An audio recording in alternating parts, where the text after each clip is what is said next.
I'm still praying for the people of India as these three major explosions simultaneously right in Mumbai, India. It used to be called Bombay. I've been there. I went on a missions trip in 1997. I preached a crusade in Orissa, India, but I had to fly into New Delhi. I was also in Mumbai, which at that time was Bombay. I was also in Calcutta. I went to the other side of India, which was Bhubaneswar. Had a powerful crusade, but now they've had this explosion. I can tell you there's been a lot of radical Hindus who persecute Christians there and kill them and burnt 500 churches back on Christmas Eve of 2007, including 24 of the churches that my church and organization helped build. One of the churches I personally, with my own church I personally built, it was burnt to the ground. 3 pastors were killed. Look, there's also radical Islamic Muslims. Now I can tell you right now, these bombs were not done by the Christians. They didn't do it. It was either the Hindus or the Muslims. You'll see. Now, we'll get more information as soon as we hear. I want to read this to you, though. There's more stuff going on in the world, and this Israeli thing. I mean, let's just cut to the chase. Stephen of Oklahoma sent me this, and I've got to read this to you. The quartet of United States of America, Russia, the European Union, and the United Nations has scheduled a peace summit. But these 4 got together while July 11th, which was 2 days ago, while Israel's Prime Minister Benjamin Netanyahu and the Palestinian Authority's President Abbas were sitting together in Washington trying to work out some type of arrangements. The UN, the EU, the USA, and Russia were all sitting and discussing what the real plan needs to be. They have set a date of July 26, 2011. That's July 26, 2011. They're going to meet in New York City, and they're going to have an open debate on whether or not they shall seize. Let's say it again. Open debate on whether or not they will seize Israeli land in September of 2011 and divide it, including parts of Jerusalem, and establish a Palestinian state without any negotiation or approval from Israel. What? Are you serious? Are you serious? Are you serious? Can I say it again? Are you serious? You're telling me that the United Nations, the European Union, the United States of America, and Russia are going to sit down on the 26th of July over a few shots of vodka and determine how much of the land of Israel, including how much of Jerusalem, they're going to seize and give to the Palestinians without negotiation or approval from Benjamin Netanyahu and the Israeli people? What? Are you serious? What? This is insane. This is Psalms 83. This is the Bible, people. Can I read it to you? I'm about ready to flip. I don't know what to do. I'm going to read this. I'm going to calm down and read this. Calm down. Somebody told me, don't drink as much coffee, drink some water. So I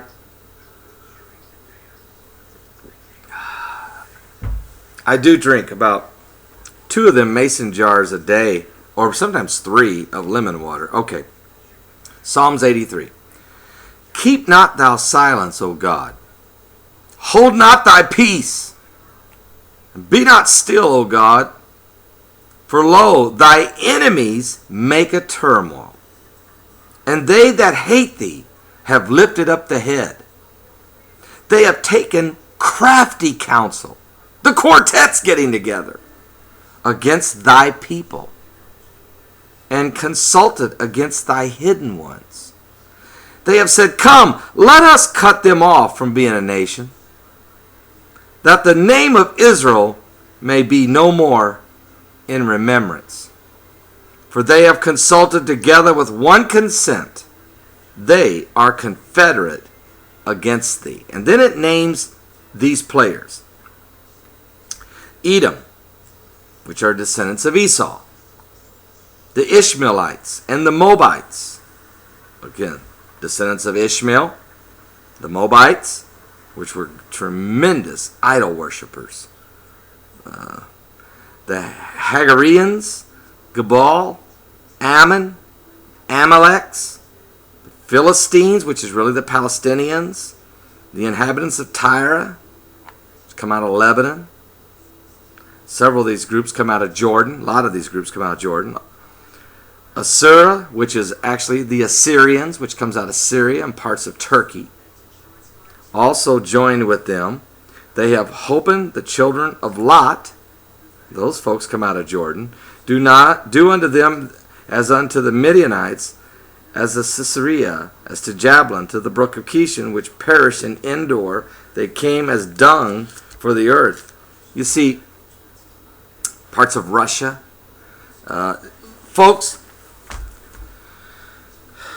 and Mystery Babylon, I believe, is America. We're starting, you know what, as much as I hate to say it, it's just apparent. What is Barack Obama doing? He gave a speech on May the 19th that he believed that the America's position was that Israel should give away 40% of the land to the Palestinians, including half of Jerusalem, because he said, go back to the 1967 borders. Benjamin Netanyahu was sitting in Washington at a hotel. The next day, he met with the president and said, what are you doing? There's no way. There's no way. You need a reality check. That's an indefensible border. We're not going to do it. Now, we're your friends. We're allies. But we're not going to do it. Then the president got on a plane and left this guy sitting and went to Ireland and threw down a few brewskis and threw Irish Baileys and coffee with the Irish. And I'm part Irish. Then he went over to Buckingham Palace and hung out with the royals. And while he was gone, Benjamin Netanyahu hung around Washington trying to talk to senators and congressmen, and even gave a speech before the joint session of Congress saying, look, it's not going to happen. What does President Obama do? He could care less what anybody says. He makes up his own rules, it seems like.